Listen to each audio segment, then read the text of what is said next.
Bonjour, donc aujourd'hui je vais vous présenter très rapidement un résumé du chapitre EG5 sur les quadrilatères qui est donc le chapitre que nous étudierons cette semaine en mathématiques. Donc les quadrilatères, c'est la poursuite de l'étude qu'on a des polygones, donc polygones dont on a déjà donné une définition dans le chapitre EG4 sur les triangles. Les triangles étaient les polygones à trois côtés, donc nous on rajoute un quatrième côté, on tombe sur des quadrilatères.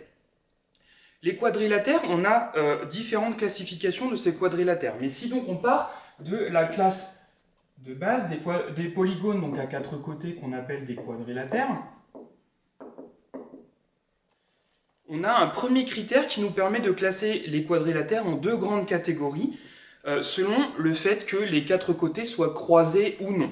D'accord? On va avoir d'une part les quadrilatères qui vont être croisés.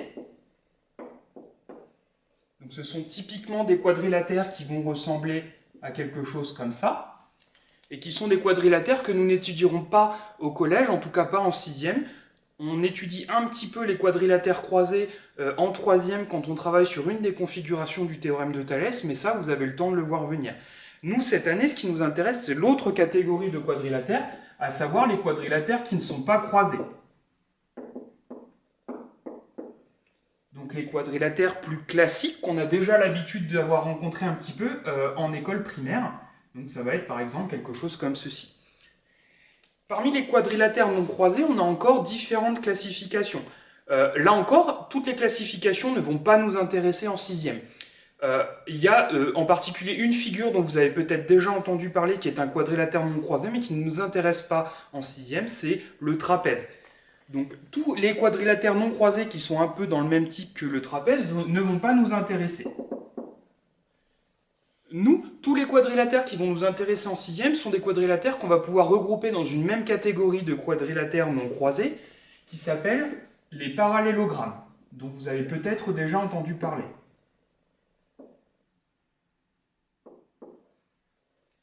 Alors, les parallélogrammes sont des quadrilatères non croisés particuliers qui sont l'objet d'un chapitre en détail en cinquième. Donc nous, on ne va pas s'attarder dessus cette année en sixième. Ce qu'il faut que vous reteniez pour les parallélogrammes peut-être, c'est simplement que c'est la catégorie des quadrilatères non croisés dont les côtés opposés sont 2 à 2 parallèles. Donc ce sont des objets qui vont ressembler typiquement à ce genre de choses. Les côtés opposés sont bien 2 à 2 parallèles. Donc tous les quadrilatères qu'on a déjà rencontrés et étudiés quand on arrive en sixième et dont on va poursuivre l'étude dans les minutes à venir sont des parallélogrammes. À part éventuellement le trapèze si vous en avez déjà entendu parler. Donc parmi les parallélogrammes, il y a trois catégories qu'on connaît bien et qu'on va caractériser dans ce chapitre-là. Et ces catégories-là vont dépendre du fait que le parallélogramme va avoir ses côtés qui sont parallèles, enfin, qui sont de même longueur ou avec des angles droits. D'accord? Vous avez peut-être déjà pu remarquer dans l'exemple que j'ai fait ici, mais en fait ça va être vrai de tous les parallélogrammes, ils n'ont pas seulement les côtés opposés parallèles, mais aussi les côtés opposés qui sont 2 à 2 de même longueur. C'est-à-dire que les côtés opposés en fait sont parallèles et de même longueur. D'accord? Donc si on rajoute un certain nombre de contraintes dessus, on obtient d'autres types de parallélogrammes qui sont ceux qui nous intéressent dans ce chapitre-là. Par exemple, ce qu'on peut rajouter dans les parallélogrammes, c'est le fait qu'ils aient des angles droits. Alors en fait, il suffirait d'en rajouter un seul, mais de fait, d'après les propriétés qu'on a vues dans le chapitre EG3 sur les parallèles et les perpendiculaires, dans ce type de configuration, si je rajoute un angle droit, ça va revenir à en mettre 4 d'un coup en fait. Donc parmi les parallélogrammes, ceux qui ont 4 angles droits, ils vont déterminer une catégorie à part entière. Cette catégorie, vous l'avez peut-être déjà deviné, c'est ceux qu'on va appeler les rectangles. On conçoit bien ici que dans mon parallélogramme, si je rajoute un angle droit, et donc en fait si j'en rajoute 4, je me retrouve bien avec un rectangle. D'accord? Donc un quadrilatère non croisé, dont les côtés opposés sont 2 à 2 parallèles, 2 à 2 de même longueur, et j'ai 4 angles droits. Donc ça, ce sont les rectangles. Parmi les parallélogrammes, on peut aussi donner une autre contrainte que les angles droits. C'est je sais déjà que les côtés opposés sont 2 à 2 de même longueur, mais si j'ajoute qu'en fait ils sont tous les 4 de même longueur, je tombe sur une autre catégorie de parallélogrammes, donc les 4 côtés de même longueur.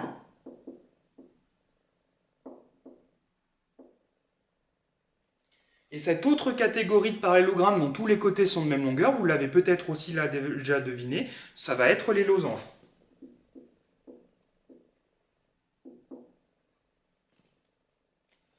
Donc les losanges qu'on dessine traditionnellement sous cette forme-là, mais qui bien sûr n'est pas la seule forme de losange qui existe. D'accord ? Donc les losanges sont des parallélogrammes qui ont tous les côtés de même longueur. Donc j'ai tous les côtés de même longueur et qui sont 2 à 2 parallèles. Les côtés opposés sont 2 à 2 parallèles, puisque ce sont des parallélogrammes. D'accord ?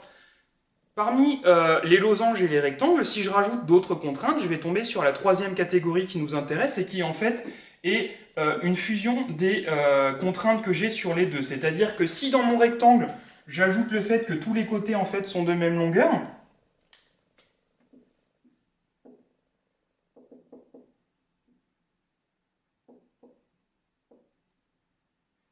ça revient à dire que je pars d'un losange, puisque côté de même longueur, auquel je rajoute les 4 angles droits.